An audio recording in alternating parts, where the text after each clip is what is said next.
Olá a todos, sejam muito bem-vindos ao canal da Conscience. Esse é nosso terceiro vídeo em que tratamos os conceitos mais basilares de estatística, sobretudo no campo das ciências da saúde. No primeiro vídeo nós falamos sobre o que é estatística e sua importância no estudo científico.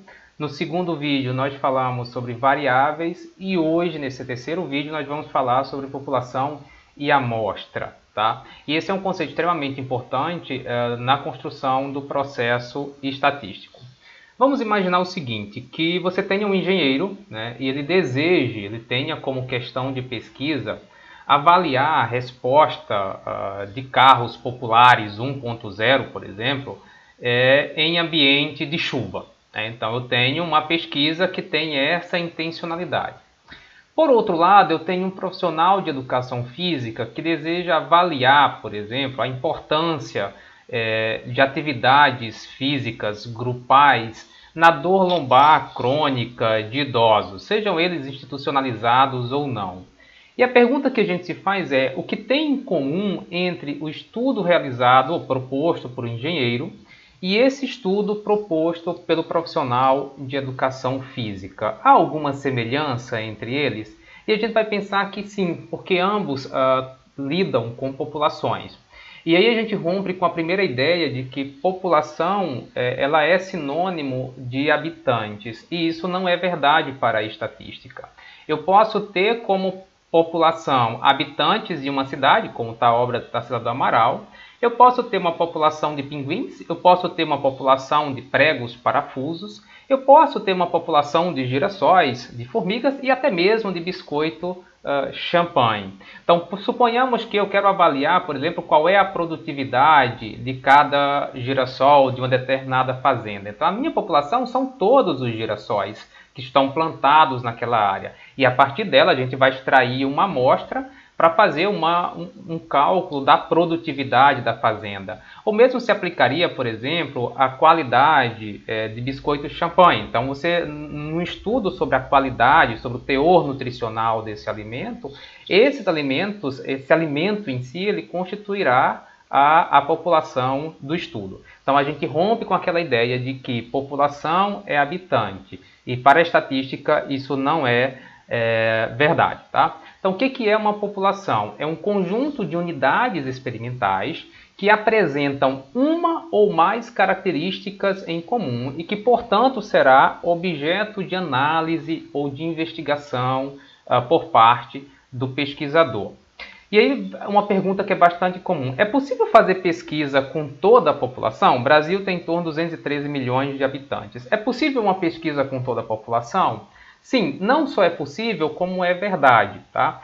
Quando uma investigação, ela utiliza todo o contingente populacional, nós chamamos isso de censo. Tá? O Brasil realiza censo desde 1872 e a partir de 1936, quando foi fundado o IBGE, os censos passaram a ser a cada 10 anos, a partir de 1940. Tá? Houveram alguns anos em que não ocorreram, no ano específico, e é o que a gente está vivendo, por exemplo, agora, já que o censo era para ter sido realizado em 2020. Qual é o problema do censo? Tá? É o custo. Né?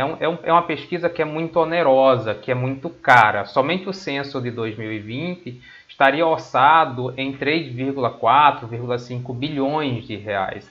Claro, uma pesquisa dessa natureza para o país, quando a gente dilui isso por habitante, é uma pesquisa até barata, porque você tem todas as políticas públicas são realizadas ou são definidas a partir do perfil da população, a partir do censo.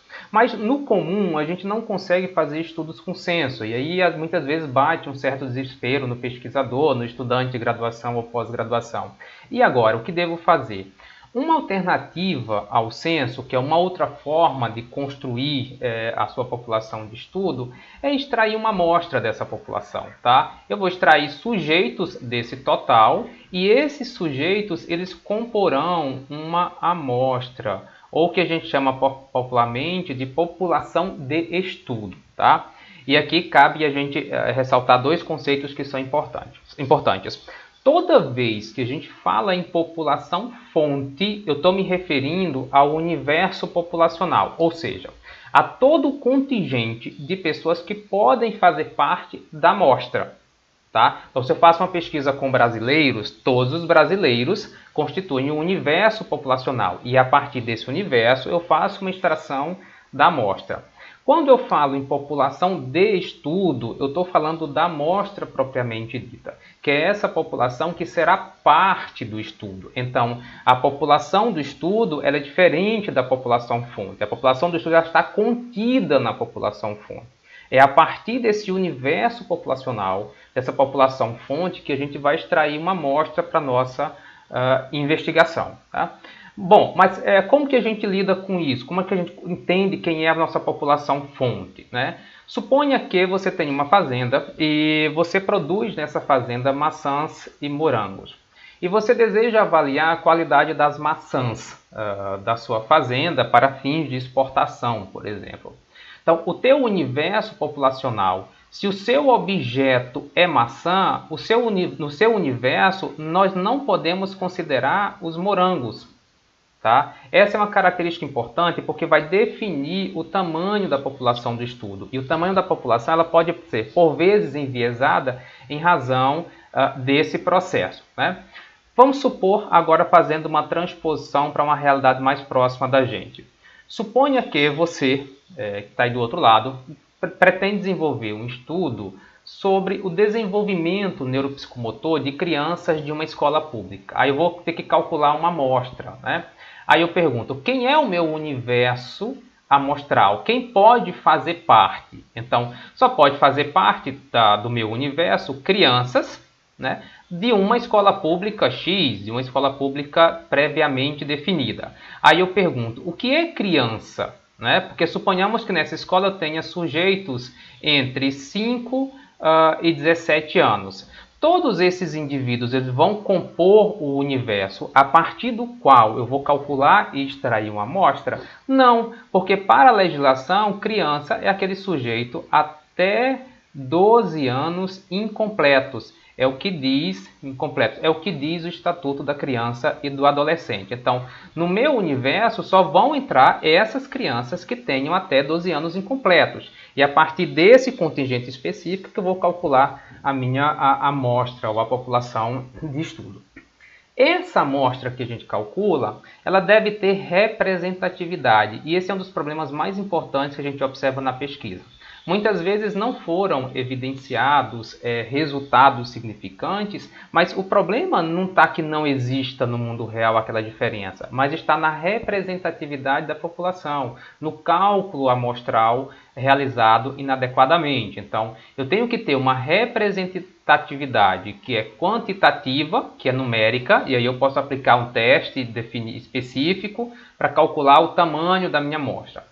Suponhamos que eu tenho uma população de 25 alunos e no meu cálculo a gente teve aqui uma amostra ideal de 10 alunos ou de 11 alunos, né? De 10 alunos, especificamente nesse caso aqui, de 10 alunos. Então, se eu extrair dessa população, sorteei aleatoriamente essa população de 10 alunos, eu tenho uma representação que é quantitativa dessa população. Só que mais do que isso, a gente precisa pensar também numa representação qualitativa dessa população. Tá? Suponhamos que eu vou fazer um estudo e eu tenho, vamos fazer um estudo básico com bolas de tênis. Tá? E eu quero avaliar a qualidade dessas bolas de tênis. Então eu tenho bolas verdes, seriam da marca X, e bolas vermelhas da marca Y. Eu tenho uma população total, essa população aqui é o universo, tá? A partir do qual eu vou extrair uma amostra. E eu calculei que a amostra ideal ela tem que ter 10 bolas. Então eu extraí 10 bolas daqui, eu tenho uma representação quantitativa, porque eu tenho uma quantidade. Mas a outra questão é, eu tenho uma representação qualitativa dessa população toda, tá? Então, por exemplo, hipoteticamente nesse caso aqui, suponha que a minha amostra ideal sejam de 10 bolas. Então, na população, eu tenho 20% de bolas vermelhas e 80% de bolas verdes. Se eu fizer uma amostra estratificada, com bastante cautela, eu teria na minha amostra, né, o ideal que se tenha seriam 2 bolas vermelhas, que corresponderiam a 20% da minha amostra, e 8 bolas verdes. Então essa seria uma representação qualitativa dessa população. Por que isso é tão importante? Quando a gente estuda temas sensíveis e, sobretudo, em populações que são heterogêneas. Então, suponhamos que vou fazer um estudo sobre aborto. Então, se eu faço um estudo sobre aborto, eu posso aleatoriamente sortear pessoas que são de vertentes religiosas fundamentalistas, que vão ter uma postura e a minha resposta vai ser enviesada, se não representada adequadamente, ou eu posso ter o sorteio de pessoas que pertencem a um outro grupo, como os grupos feministas, em defesa dos direitos das mulheres, da escolha e tal. Então, aí eu teria um viés. Então, o mais importante nesses casos, quando eu tenho uma população que é heterogênea, que eu não adote uma amostra aleatória simples. Vejam esse outro exemplo. Eu tenho 3 marcas, mas eu sorteei 10 bolas aleatoriamente, tá? Então eu tenho uma representação quantitativa, mas eu não tenho uma representação qualitativa dessa outra marca, porque ela acabou não entrando na minha amostra, tá? Um outro exemplo, eu tenho 10 bolas, mas pelo sorteio aleatório, eu peguei todas as bolas que são vermelhas, tá? E uma quantidade menor de bolas verdes. Então, tem uma representação quantitativa? Tem, mas não tem uma representação qualitativa, porque as bolas verdes não estão adequadamente representadas nessa amostra, já que elas contemplam uma parte maior da população ou do universo de estudo. Tá? Aqui mais uma vez, né? Você tem um problema aqui que não é somente qualitativo, mas é também quantitativo. Porque de acordo com o cálculo eu deveria ter 10 bolas, mas aí eu só tenho 8 bolas. Então eu não tenho uma representatividade nem quantitativa e nem qualitativa dessa população. Tá? Como então nós definimos essas amostras? Porque assim, cada modelo utilizado para definir a população do estudo, ele deve ser pensado em consonância com as características do grupo e com o que eu pretendo estudar. Então a gente divide essa forma de calcular, de identificar, de construir o grupo de estudo de 2 modos. Eu posso ter uma amostra que é probabilística, em que eu uso a estatística e garanto que qualquer sujeito que faz parte daquele grupo chamado de universo ou população fonte tem a mesma probabilidade de participar da amostra, tá? Ou amostras não probabilísticas, que são geralmente amostras por conveniência ou por oportunidade. Cada uma tem sua relevância, cada uma tem sua aplicação no campo da produção do conhecimento. Então, o mais importante é você definir qual é o melhor método de amostragem para o seu estudo, no caso concreto. Dentro das amostras probabilísticas ou aleatórias, nós temos 3 tipos. A amostra casual simples é aquela amostra que é utilizada para grupos homogêneos. Então, eu tenho um grupo de alunos em determinada sala, né, do 8º ano do ensino fundamental. Eu coloco todos os alunos, os nomes dos alunos em um saquinho e vou tirar 10 que vão representar aquela turma, hipoteticamente. Suponhamos que 10 tenha sido o tamanho amostral ideal, porque eu tenho uma população que é homogênea em termos de faixa etária, né? Então, isso é mais fácil. Quando eu tenho populações heterogêneas, o importante seria definir estratos. E aí eu construo a amostra a partir de estratos. Então, essa forma de amostragem, ela é chamada de amostragem probabilística e estratificada, né? Porque eu crio estratos. Então, naquele exemplo que eu falei para vocês sobre a questão do aborto. Então, o ideal que quando eu faço um estudo dessa natureza, por ter posições ideológicas muito divergentes, que eu pondere a ideia de estratificar em grupos, tá? Então, isso é muito importante. Ou uma amostra sistemática. A amostra sistemática é quando eu adoto uma regra para a seleção dessa população, né? Suponhamos que eu vou fazer um estudo em determinado bairro e eu vou sortear casas. E a minha regra, ou meu sistema é de eu escolho uma casa, pulo 3. A 4ª casa eu aplico inquérito, por exemplo. Então, adotei uma regra para isso, tá? Isso é comum da gente utilizar, por exemplo, em estudos com prontuários. Então, suponhamos que você vai fazer um estudo que a cada 3 casas você retira um indivíduo. Veja, eu adotei uma regra, eu adotei um sistema para a seleção dessa população. Se eu escolhi participantes de cada classe social, então eu fiz uma estratificação das classes sociais, tá? Se eu sorteei aleatoriamente o número das casas daquela rua, eu fiz uma amostra casual simples, né? Ou se eu peguei gestantes em um ponto de ônibus, eu vou na segunda-feira fazer a coleta de dados e eu vou coletar dados de todas as gestantes que tiverem no ponto de ônibus X da rua A. Então, essa amostra já é diferente das amostras anteriores, porque aqui não é mais probabilística. Eu não garanti que todas as gestantes tivessem a mesma probabilidade de participar do estudo. Então, essa amostra é uma amostra por conveniência. Tá? É a minha conveniência enquanto pesquisador. Vou pegar todo mundo que tiver naquele dia. É a mesma coisa, por exemplo, se eu quiser traçar o perfil de pacientes que deram entrada num pronto-socorro num dia de sexta-feira à noite. Ela é não probabilística, tá? E ela é por conveniência, né? Ela é por conveniência porque é o dia que eu escolhi. Então, todo mundo que for naquela data da entrada no PS, ele será incluído na minha investigação. Suponhamos que você tenha, um outro exemplo, você tem 10 gaiolas. Você faz um estudo laboratorial em que você tem 10 gaiolas e cada gaiola tem 6 ratos, 6 animais.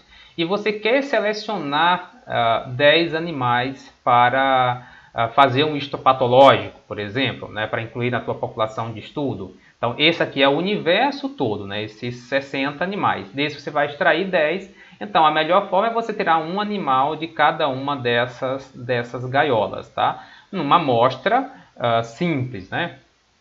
Uma outra ideia seria, suponha que você vai avaliar a qualidade de prontuários médicos e de enfermagem da atenção primária à saúde. Essa seja seu objetivo de pesquisa. Eu quero saber qual é a qualidade do preenchimento dos prontuários na unidade X.